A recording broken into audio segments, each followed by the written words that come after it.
nuestros padres en Egipto no entendieron tus maravillas. No se acordaron de la muchedumbre de tus misericordias, sino que se rebelaron junto al mar, el mar rojo. El salmista llama allí la atención al hecho de que el pueblo no entendió debidamente la misericordia de Dios. Ellos no reconocieron la bondad de Dios en favor de ellos.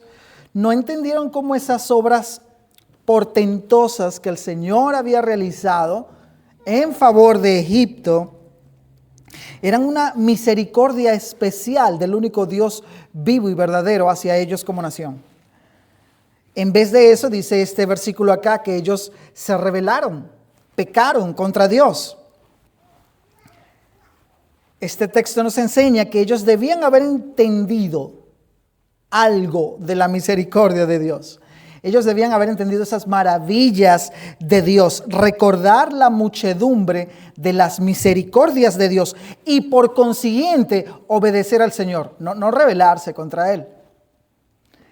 Además, este texto implícitamente nos enseña que la misericordia de Dios, debidamente entendida, produce una gratitud que se va a evidenciar en obediencia. La reacción del pueblo de Dios, del verdadero pueblo de Dios, al contemplar la gracia, la misericordia, la bondad, el amor de Dios, es querer dedicar nuestras vidas a Él en obediencia como gratitud. Ahora, esa es una verdad que se revela en varias partes de la Biblia. Por ejemplo, en Romanos 12, versículo 1, un pasaje muy conocido por nosotros, el apóstol exhorta a la iglesia a que, a la luz del Evangelio de Jesucristo, que él ya ha descrito en los 11 capítulos previos, la respuesta lógica de ellos, la respuesta debida, era que ellos debían presentar sus cuerpos en un sacrificio vivo, agradable y santo al Señor.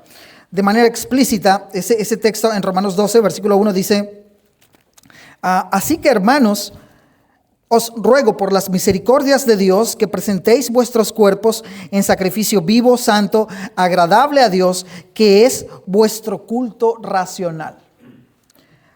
Para nosotros, hermanos, esa demanda no debiera ser una exigencia forzosa. No debería ser una demanda en contra de nuestros deseos, y de hecho no lo es. Al contrario, la verdad es que para el cristiano genuino eso es una respuesta espontánea.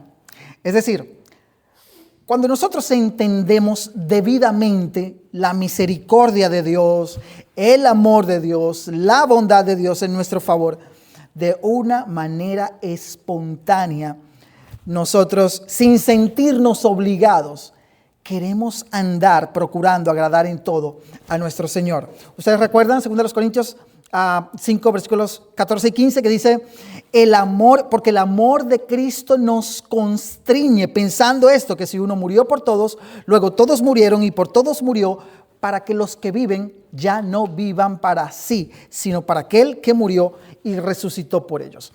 Hay una palabra clave allí en ese versículo, y es la palabra constriñe. Cuando Pablo habla allí de constreñir, o mejor dicho, el significado de esa palabra para nosotros al día de hoy, es algo como atar, como presionar, como acercar. Y cuando Pablo está utilizando esa palabra allí, él lo que nos está diciendo es que el amor de Cristo no es una leve sugerencia, no es una mediana motivación. Lo que está diciendo es que el amor de Cristo infringe una fuerza en nosotros tal que es una presión para ya no querer vivir para nosotros, sino para aquel que murió y resucitó por nosotros. Si hemos muerto con Él, entonces nuestro viejo yo, centrado en vivir para nosotros mismos y para nuestros propios deseos, ya ha sido crucificado. Y por tanto, debemos ahora vivir para aquel que murió y resucitó por nosotros. Lo que Pablo está diciendo acá es que el propósito de nuestra existencia ha cambiado. Ya no vivimos para nuestra propia satisfacción, sino para la gloria y el agrado de aquel que quiso dar su vida en rescate por nosotros.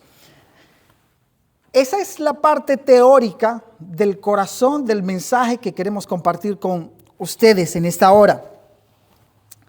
En palabras bien simples, lo que queremos transmitir es que el motor, el combustible, o como titulamos la enseñanza, el estímulo para la obediencia, no es el deber per se, sino el amor que el Señor Jesucristo ha querido tener por los suyos. Mis hermanos, eso es un amor tan completo, tan inmerecido, transformador, que la única respuesta posible de un corazón redimido es la entrega total y gozosa de la vida.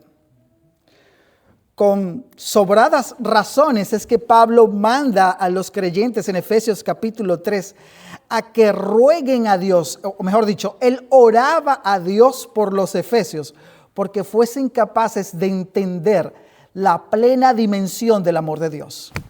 Eso es lo que está orando Pablo en Efesios capítulo 3. Ahora, como les decía, esta es la parte teórica. Y a veces a nosotros se nos resulta un tanto engorroso entender lo que es la teoría. Pero ¿cómo luce este amor en la práctica? Si nosotros tuviésemos la oportunidad de preguntarle al Señor Jesús, Señor, muéstranos cómo es ese amor, cuál es el alcance de ese amor, de qué maneras concretas tu sacrificio, Señor, se convierte en un estímulo, en el límite y la guía diaria para vivir una vida de obediencia. Bueno, lo que vamos a hacer en el resto de nuestro tiempo es precisamente ver el amor del Señor por nosotros, por medio de la conocida o una de las historias más conocidas del Evangelio de Juan, la historia de la mujer adúltera, pasaje que ya leyó nuestro hermano Manuel hace un momento y que encontramos en el capítulo 8 del Evangelio de Juan. Yo les invito a todos que vayan a sus Biblias allí porque nos vamos a detener un rato considerando esta historia. Evangelio de Juan, capítulo 8, vamos a estar considerando los versículos, principalmente los versículos 2 al 11. Porque esta historia, mis hermanos, se erige como un ejemplo muy vívido de cuánto ha amado Dios a los pecadores. Y es bastante sencillo la forma en que vamos a estar viendo las escenas de esta historia. En un primer punto vamos a ver una acusación fraudulenta. En un segundo punto vamos a ver a un juez justo, sabio y misericordioso. Y un tercer encabezado que hemos titulado A la luz de la misericordia, obedece. Ya leímos la historia, nuestro hermano Manuel la leyó. No vamos a repetirla nuevamente para ahorrar tiempo. Así que vamos a comenzar de una vez viendo el primer punto, una acusación fraudulenta. Dice el versículo 2 del capítulo 8 del Evangelio de Juan: y por la mañana volvió al templo y todo el pueblo vino a él, y sentado él les enseñaba. Era la costumbre del Señor, luego de pasar la noche en el Monte de los Olivos, levantarse muy de mañana, dispuesto a ministrar a aquellos que venían a oírle. Dice el texto que todo el pueblo vino a él. La predicación del Señor Jesucristo literalmente atrajo a multitudes, porque iba acompañada de las señales que el Señor hacía en favor del pueblo. Y multitudes que al mismo tiempo se hallaban dispuestos a escucharle con diferentes motivaciones. Muchos querrían escucharle de buena gana. Habría aquellos que querían conocer la voluntad de Dios de una forma más bien curiosa. Habían otros que se acercaban al Señor y a su predicación por solo interés de aquel beneficio que podían obtener de él. Pero allí estaba el maestro, siempre laborioso, dispuesto a anunciar el reino de Dios a los hombres. Dice el texto, allá en el versículo 2, que sentado él les enseñaba. Y es que esa era la costumbre de la postura común de los maestros de esa época. El maestro se sentaba, y los discípulos alrededor de pie. ¿Okay? Esa es la imagen que tenemos allí en el versículo 2 de cómo el Señor está enseñando a la multitud. Ahora, además de la variedad de multitudes que atraía la predicación del Señor, existía un grupo particular de asiduos asistentes a los mítines de enseñanza del Señor. Y estos eran los escribas y los fariseos.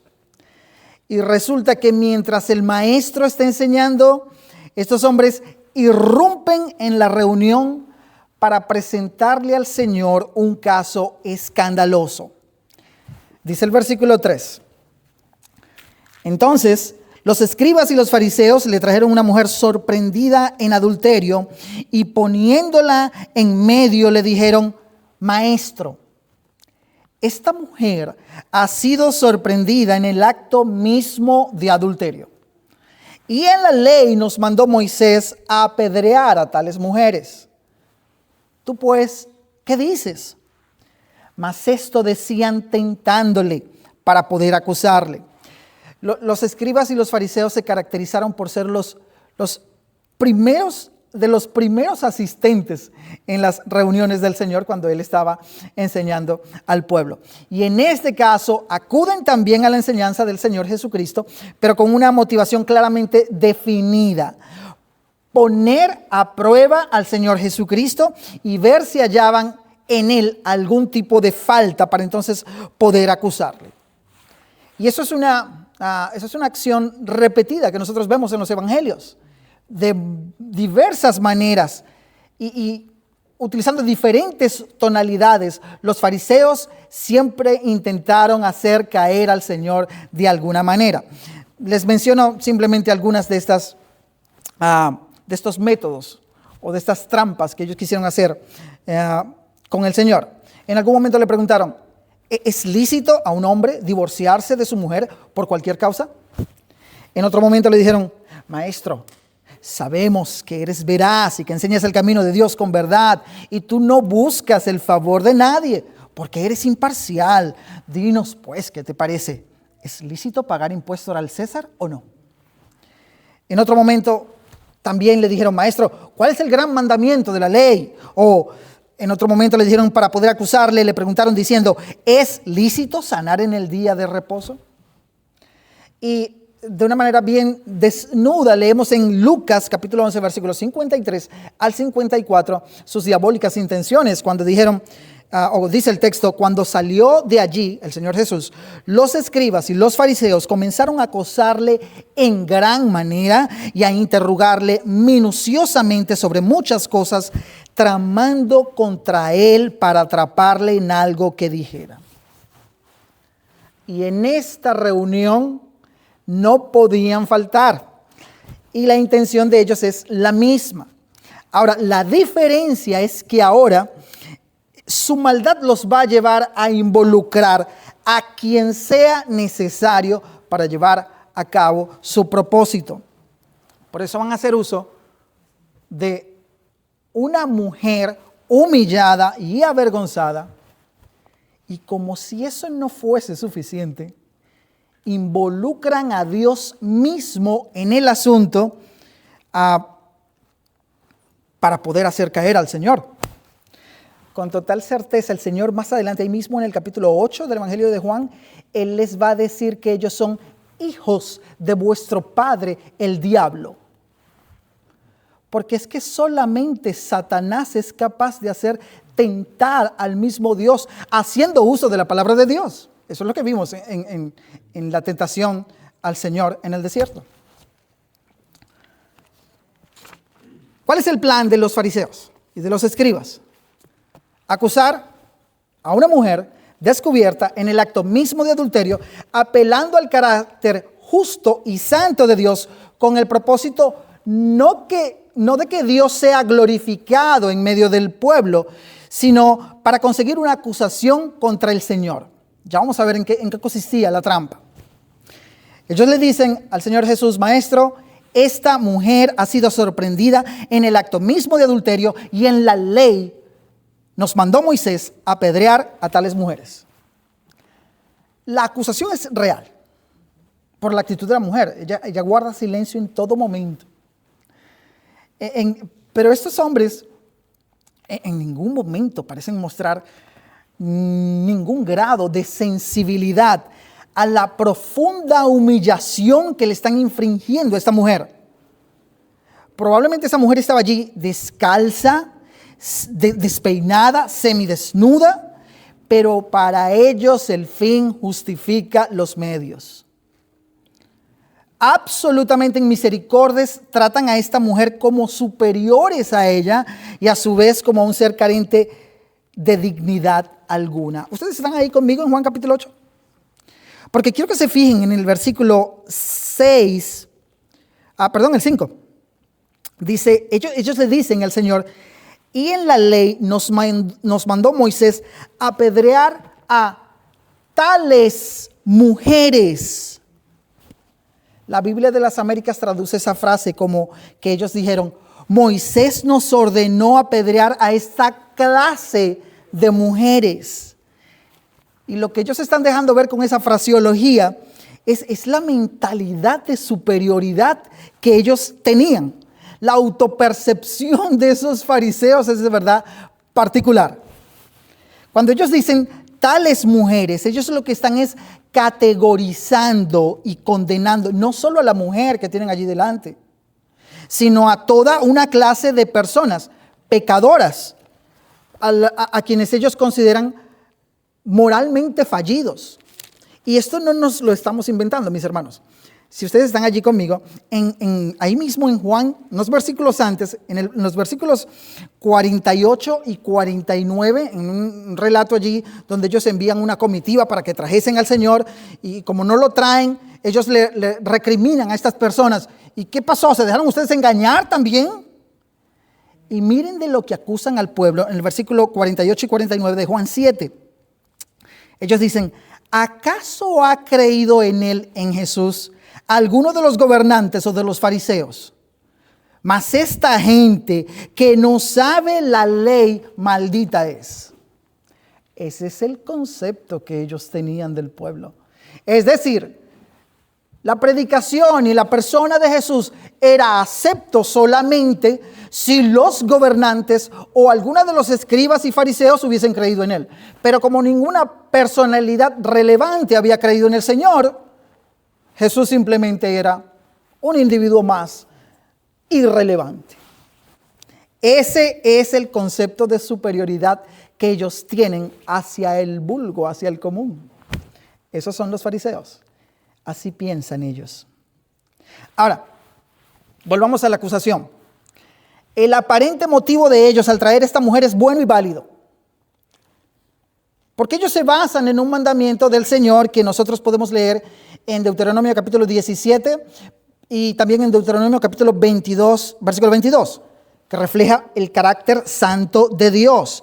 Ellos en teoría conocen la voluntad de Dios, conocen la demanda santa de Dios, pero en su maldad, ellos lo que son es capaces de utilizar esa valiosa información para tender una trampa diabólica al Señor Jesucristo.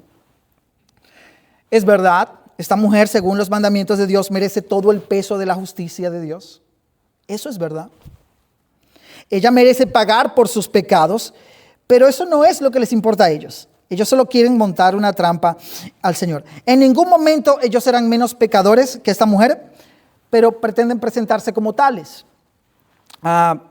Hemos visto, ellos lo que son es mentirosos, asesinos, orgullosos, vanos, engañadores, hipócritas al máximo. Estos líderes judíos están haciendo además mal o están errando y menospreciando la ley al traer solo a la mujer. La ley exigía que se apedrearan a ambos pecadores involucrados en el acto adúltero. Deuteronomio 22, versículo 22, dice el texto de esta manera: si fuere sorprendido alguno acostado con una mujer casada con marido, ambos morirán. el hombre que se acostó con la mujer y la mujer también, así quitarás el mal de Israel. Pero recordemos que ellos solamente están utilizando a la mujer como una trampa para hacer caer a Jesús. ¿Cuál es la trampa? ¿En qué consiste la trampa? ¿Por qué es una trampa? Sencillo. Si el Señor Jesús decía que la mujer no debía apedrearse, pues claramente estaba violando el mandamiento de Moisés. Pero ¿qué pasa si el Señor hubiese dicho que sí, que la mujer era digna de ser apedreada? Vayan conmigo a Juan capítulo 18, versículo 31. Si él hubiese dicho que la mujer merecía ser apedreada, se iba a meter en problemas con las leyes romanas, frente a los romanos, frente a las autoridades del imperio, que no permitían a los judíos llevar a cabo sus propias ejecuciones. Eso es lo que nosotros leemos allí en Juan capítulo 18, versículo 31. Cuando traen al Señor Jesús frente a Pilato, Pilato le dice a los fariseos: entonces les dijo Pilato, tomadle vosotros y juzgadle según vuestra ley.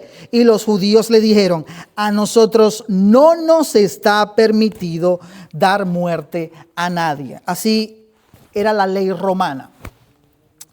Así que hasta ese punto tenemos una acusación aparentemente piadosa, que lo único que tiene como objetivo es hacer caer al Señor en manos de esas autoridades, sean religiosas o romanas. Pero vamos a ver la reacción del Señor. Seguimos leyendo allí en Juan capítulo 8. Dice que, pero Jesús, versículo 6 a la mitad, pero Jesús, inclinado hacia el suelo, escribía en tierra con el dedo. Y como insistieran en preguntarle, se enderezó y les dijo: el que de vosotros esté sin pecado, sea el primero en arrojar la piedra contra ella. E inclinándose de nuevo hacia el suelo, siguió escribiendo en tierra. En este punto de la historia nos encontramos con un detalle interesante en la reacción del Señor al oír a los fariseos. Él está sentado, recordemos que estaba sentado enseñando cuando los fariseos irrumpen. Pero al escuchar la acusación que ellos traen, él se inclina a escribir en tierra con el dedo. No se nos dice que escribía. Sin embargo, solo a modo de información, nosotros conseguimos en la Biblia un par de textos relacionados con este hecho. Cuando Dios le entrega las tablas de la ley a Moisés, dice en Éxodo 31, 18, que esas tablas estaban escritas con el dedo de Dios.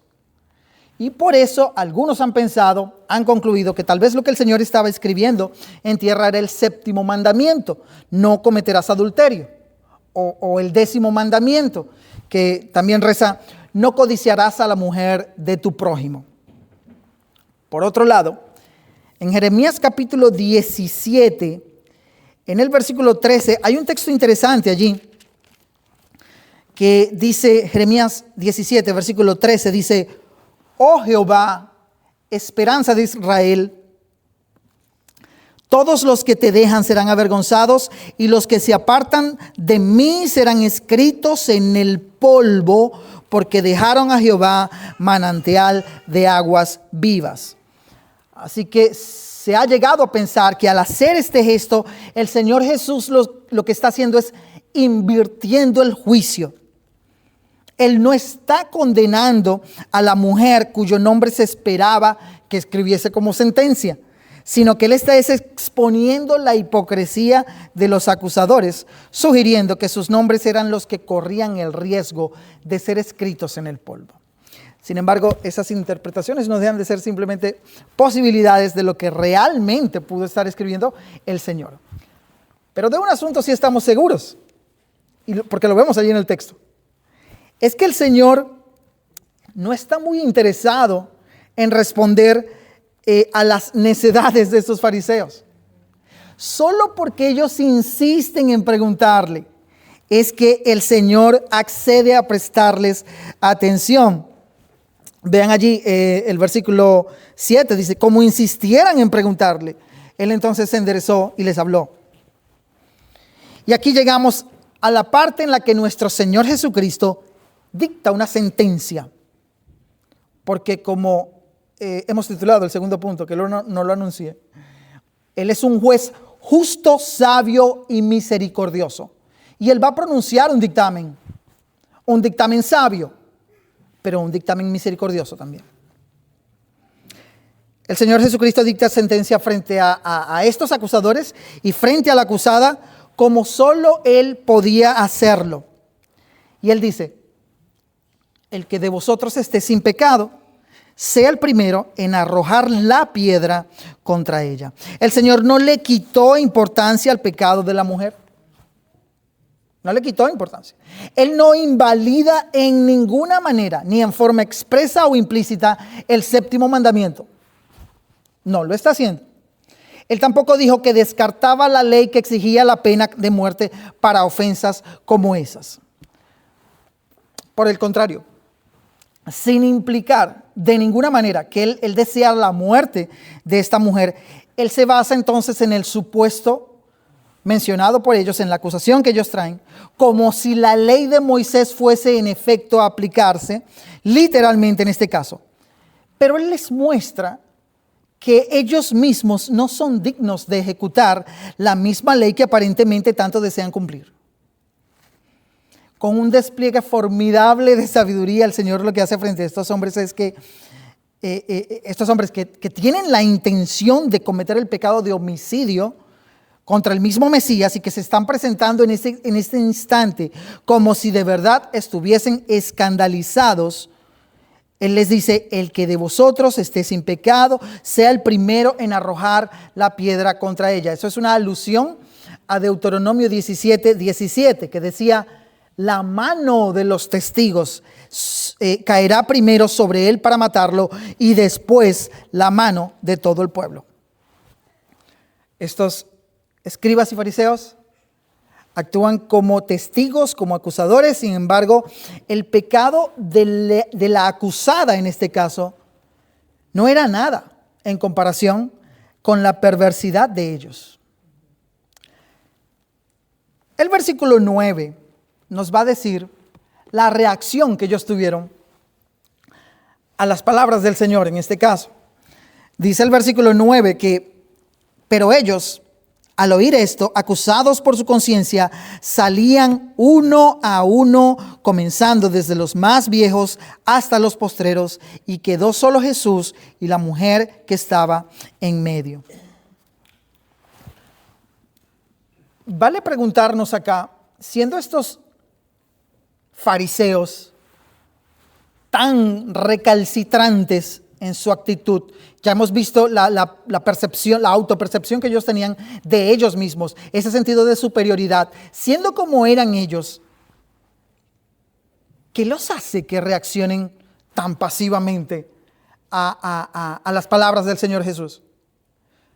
Si alguno de nosotros intenta ponerse en los zapatos de los fariseos y actuar como un fariseo, cualquiera pudo haberle argumentado al Señor Jesús: no, pero un momento, Moisés no dijo que se debía ser sin pecado para poder emitir el juicio. Moisés no dijo eso. ¿Y qué pasa con los fariseos? Porque ¿cómo es que ellos reaccionan tan pasivamente y comienzan uno a irse? ¿En qué sentido se sentían acusados en su conciencia? ¿De verdad estos hombres estaban reconociendo que estaban obrando mal? Mi convicción personal es que por un breve espacio de tiempo, estos legalistas malvados y endurecidos experimentaron el poder de la palabra de Dios. Hebreos capítulo 4 nos va a decir que la palabra de Dios es viva, eficaz y penetra hasta partir el alma y las coyunturas. La idea es que la palabra de Dios, cuando lo desea, penetra hasta lo más íntimo del ser humano. Y yo creo que eso pasó en este caso con los fariseos. Por un breve momento ellos experimentaron el poder de la palabra de Dios en sus mentes. El texto griego en esta parte dice que ellos fueron amonestados en su conciencia moral. Y menciono esto solo porque unos días antes, en el texto que acabamos de leer, en Juan capítulo 7, ellos acusaron a esos alguaciles y les dijeron, ¿Cómo es que se habían dejado engañar de Jesús?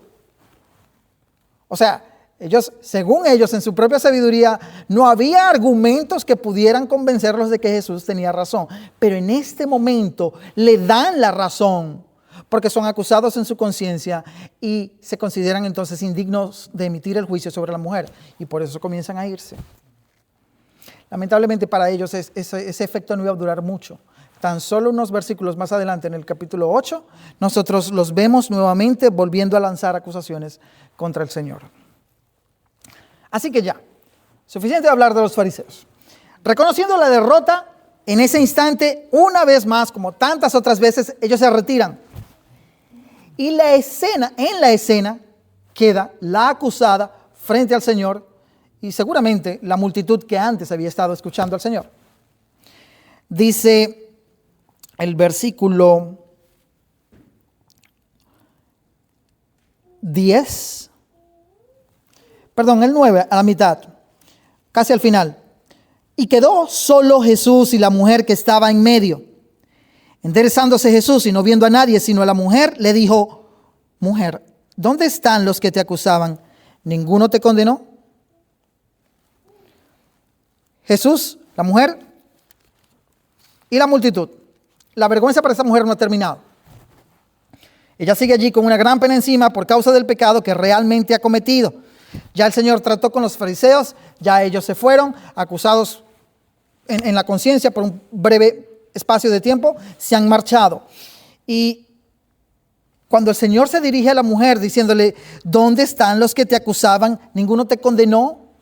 Él está diciendo también que el asunto, mujer, es que tú has pecado. Eso es una verdad objetiva. Tú has pecado y ciertamente mereces ser condenada. Tú has violado la ley santa y justa de Dios y debes pagar por ello, exactamente como el resto de los seres humanos deben hacerlo. Seguramente esta mujer, con miedo, profundamente avergonzada, solamente es capaz de decir dos palabras a la pregunta del Señor: ¿ninguno te condenó? Ella dice: ninguno, Señor. Ahora, recuerden, mis hermanos, ellos están rodeados allí de una multitud. Es muy posible que los oyentes esperaban que Jesús, ya lejos de la presión de los fariseos, él emitiera un juicio justo, condenar a esta mujer conforme al dictado de Dios. Sin embargo, la respuesta del Señor debe haber sido a los oídos de todos los presentes sorpresivas. Porque el Señor lo que dice es, a la respuesta de la mujer, a la mitad del versículo 11, entonces Jesús le dijo: ni yo te condeno, vete. Esa es la respuesta del Señor: ni yo te condeno, vete. Piensen en la multitud. Tal vez la multitud comienza como que, ¿qué? ¿Qué dijo el Señor? La gente tal vez murmuraba entre ellos, ¿no? Repitiendo la pregunta por si acaso habían escuchado mal. Cuando uno está en medio de una multitud y uno no escucha lo que quiere escuchar, uno comienza: ¿qué dijo? ¿Qué dijo? O de pronto no es la respuesta que uno esperaba y uno quiere confirmar como si escuchó bien. ¿Qué dijo? No, pero eso no puede ser lo que dijo. ¿Qué dijo el maestro? ¿Que no la condena? ¿No la condena? Eso no es justo. Ahora, esa no es la primera vez que en la palabra de Dios se emite un juicio similar. Ese dictamen ya ha sucedido en la revelación bíblica. Les invito a que vayan conmigo a 2 de Samuel rápidamente. En el segundo libro de Samuel nosotros vemos algo muy similar. Capítulo 12. Este es el dictamen de Dios al famosísimo pecado de David con Betsabé, en 2 Samuel capítulo 11. Este es el dictamen que trae Natán de parte de Dios frente a David. Dice el segundo libro de Samuel en el capítulo 12, los versículos 9 al 13. Este es Natán hablándole a David. ¿Por qué pues tuviste en poco la palabra de Jehová, haciendo lo malo delante de sus ojos? A Urías Eteo heriste a espada y tomaste por mujer a su mujer, y a él lo mataste con la espada de los hijos de Amón. Por lo cual ahora no se apartará jamás de tu casa la espada, por cuanto me menospreciaste y tomaste la mujer de Urías Eteo para que fuese tu mujer. Así ha dicho Jehová: he aquí yo haré levantar el mal sobre ti de tu misma casa, y tomaré tus mujeres delante de tus ojos y las daré a tu prójimo, el cual yacerá con tus mujeres a la vista del sol. Porque tú lo hiciste en secreto, mas yo haré esto delante de todo Israel y a pleno sol. Entonces dijo David a Natán: pequé contra Jehová. Y Natán dijo a David: también Jehová ha remitido tu pecado, no morirás. Perdón, Natán. Otra vez, eso no es justo. De John Piper, hace muchos años atrás, aprendí, porque él llamaba la atención diciendo: piensen en los familiares de Urías. ¿Qué hubiesen pensado los familiares de Urías Eteo al oír que el asesino de Urías no iba a morir? Eso no es justo. Entonces, ¿para qué es la ley? ¿Para qué se promulgó la ley en algún momento de la historia? Romanos capítulo 5, versículo 20. Si cuando mejor les parezca a los enviados de Dios decidirán no ejecutar el juicio debido, ¿para qué es la ley? Romanos capítulo 5, versículo 20 dice que la ley se introdujo para que el pecado abundase. Mas cuando el pecado abundó, sobreabundó la gracia. La ley llevaba el propósito de hacer que el pecado de los hombres resaltase, pero en la providencia de Dios y en la provisión salvífica de Dios, cuando ese pecado resaltase, sobreabundaría la gracia de Dios. ¿Y en qué forma? ¿De qué manera? Sigo sin entender. Me sigue doliendo el engaño de esta mujer adúltera. Me sigue doliendo la muerte de Urías. Con esto Dios no está violando su ley. Él la está aplicando de una manera justa, pero también de manera misericordiosa. Mis hermanos, Dios siempre tuvo en mente manifestar su justicia de una forma misericordiosa, compasiva, amorosa, bondadosa, de manera gratuita para nosotros. Y de manera gratuita para nosotros, solo por gracia, para todos los que en la humanidad y en la historia de la humanidad han creído en el Señor Jesucristo. Romanos 3, versículos 21 al 26, aclara el conflicto mental. Romanos 3, versículos 21 al 26 dice: ahora, aparte de la ley, se ha manifestado la justicia de Dios. Ok, vamos a escuchar a Pablo. ¿En qué manera se manifestó la justicia de Dios? ¿Qué tan justo es Dios? Aparte de la ley se ha manifestado la justicia de Dios, testificada por la ley y por los profetas. La justicia de Dios por medio de la fe en Jesucristo. Esa es la forma en que Dios ha manifestado su justicia. Que creamos en Jesucristo.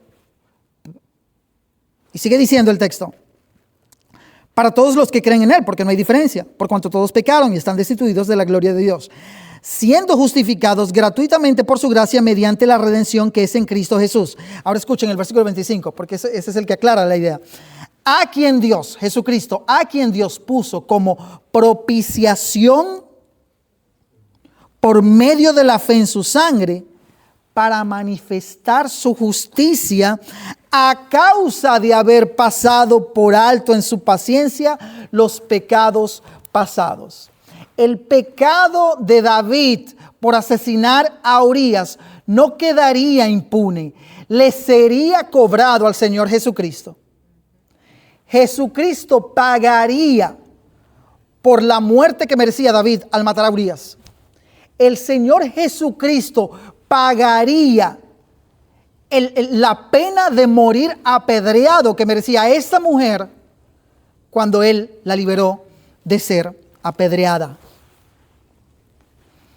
Es así como se manifiesta la justicia de Dios.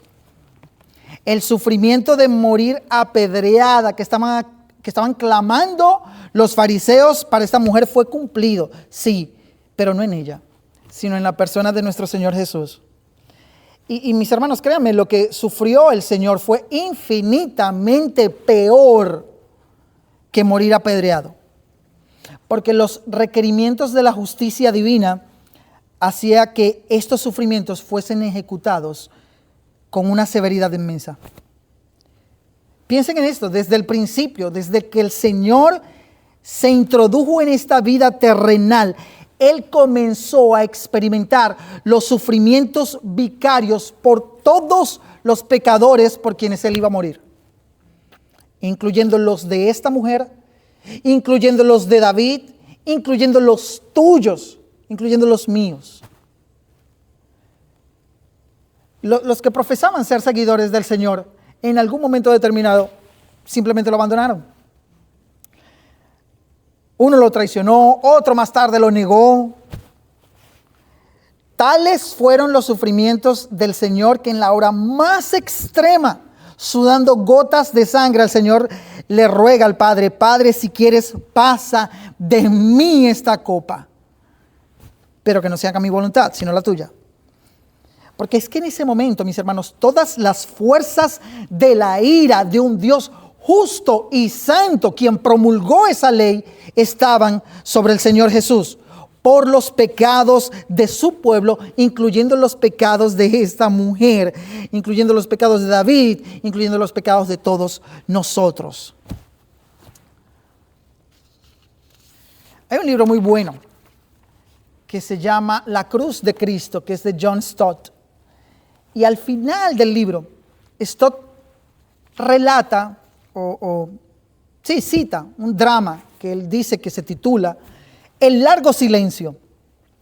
Y quise traerlo a compartirlo con ustedes porque este drama recoge esto que estamos hablando de una manera bastante impactante. Dice así el drama El largo silencio. Al final del tiempo, billones de personas estaban esparcidas por una gran llanura delante del trono de Dios. La mayoría retrocedía ante la brillante luz delante de ellos. Pero algunos hablaban acaloradamente. No mostraban vergüenza, sino beligerancia. Se preguntaban: ¿puede Dios juzgarnos? ¿Cómo puede saber lo que es el sufrimiento?, espetó con desparpajo una joven muchacha trigueña. Abrió de un tirón una manga para mostrar un número tatuado en un campo de concentración nazi. Nosotros soportamos el terror, los golpes, la tortura, la muerte. En otro grupo, un muchacho negro se abrió el cuello de la camisa diciendo: ¿qué me dicen de esto?, preguntó secamente, mostrando una horrible quemadura de soga. Linchado por el único crimen de ser negro. En otro grupo, una niña de edad escolar, embarazada, con ojos resentidos, se preguntaba: ¿por qué tengo que sufrir yo?, murmurando, diciendo: no fue culpa mía. A lo lejos, sobre la llanura, había cientos de grupos similares. Cada uno tenía una queja contra Dios por el mal y el sufrimiento que permitía en su mundo. Y decían: qué suerte tenía Dios de vivir en el cielo, donde todo era dulzura y luz. Sobre todo lo que el ser humano estaba, o qué sabía Dios sobre todo lo que el ser humano estaba obligado a soportar en este mundo.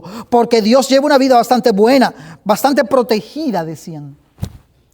De modo que cada uno de estos grupos mandó a su líder, elegido porque era el que más había sufrido: un judío, un negro, una persona de Hiroshima, una persona horriblemente deformada por la artritis, un niño afectado por la talidomida. En el centro de la llanura se consultaron unos a otros.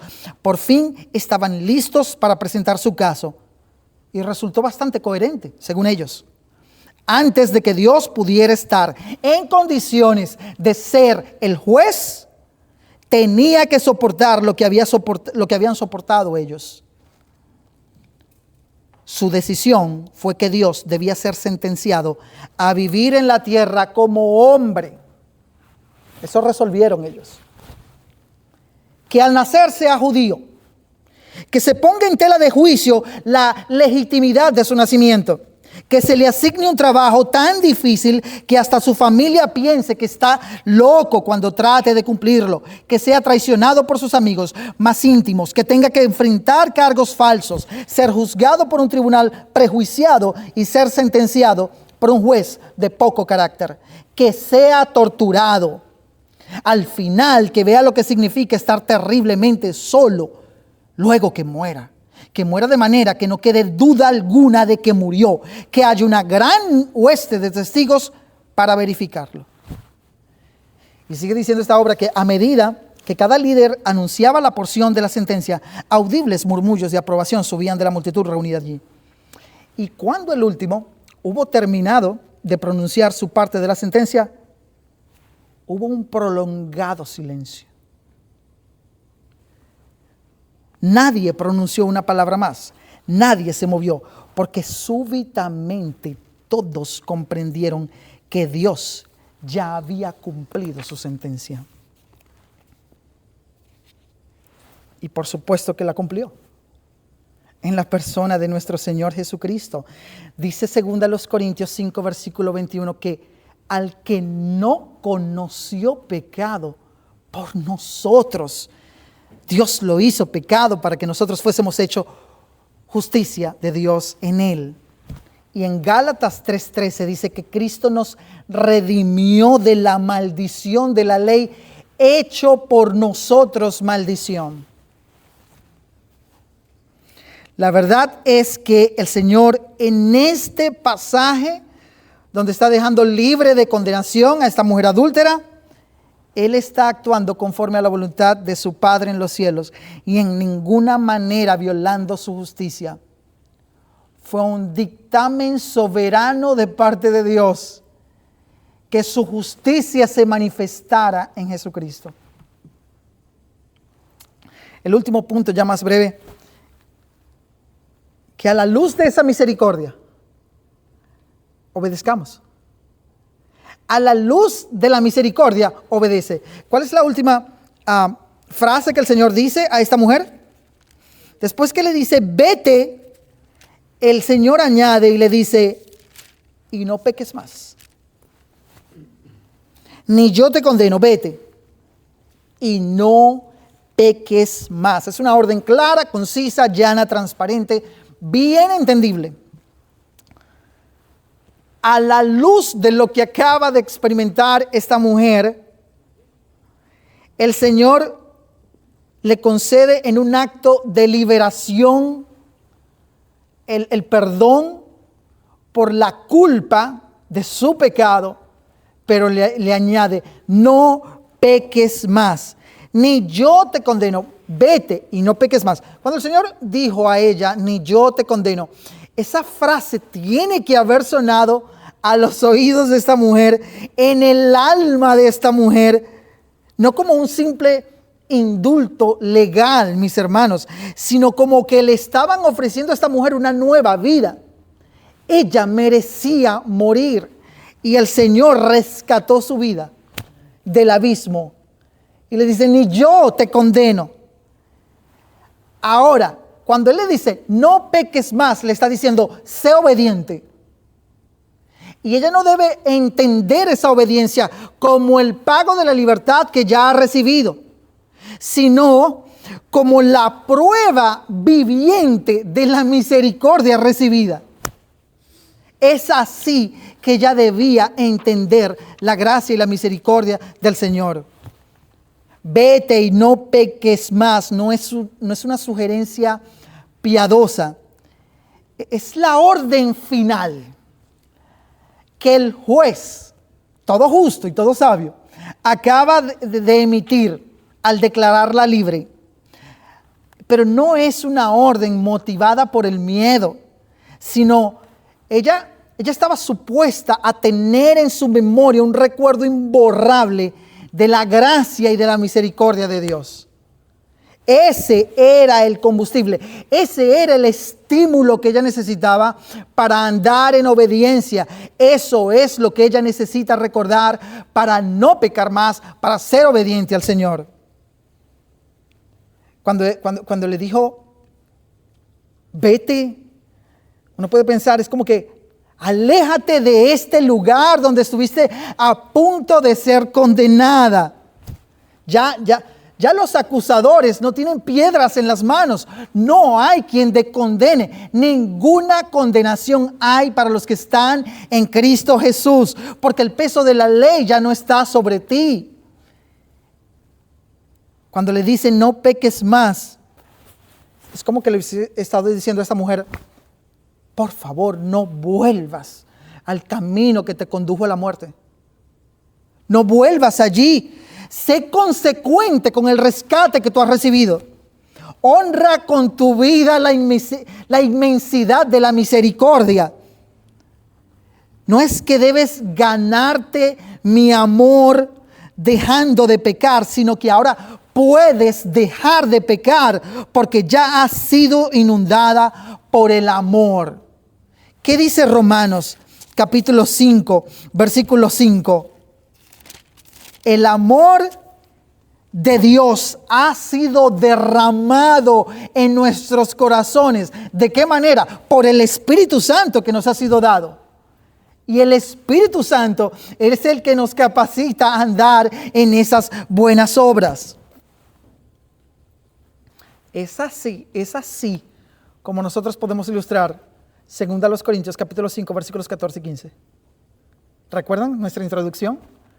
El amor de Cristo nos constriñe, nos presiona, nos empuja, nos cerca para que no andemos viviendo como mejor nos parece, sino para aquel que quiso morir por nosotros. Cuando tú y yo entendemos el amor de Dios, no cometemos el error de los israelitas, que ellos no entendieron la misericordia de Dios. Cuando tú y yo entendemos debidamente la misericordia, la gracia, la bondad de Dios, la obediencia surge de una forma espontánea.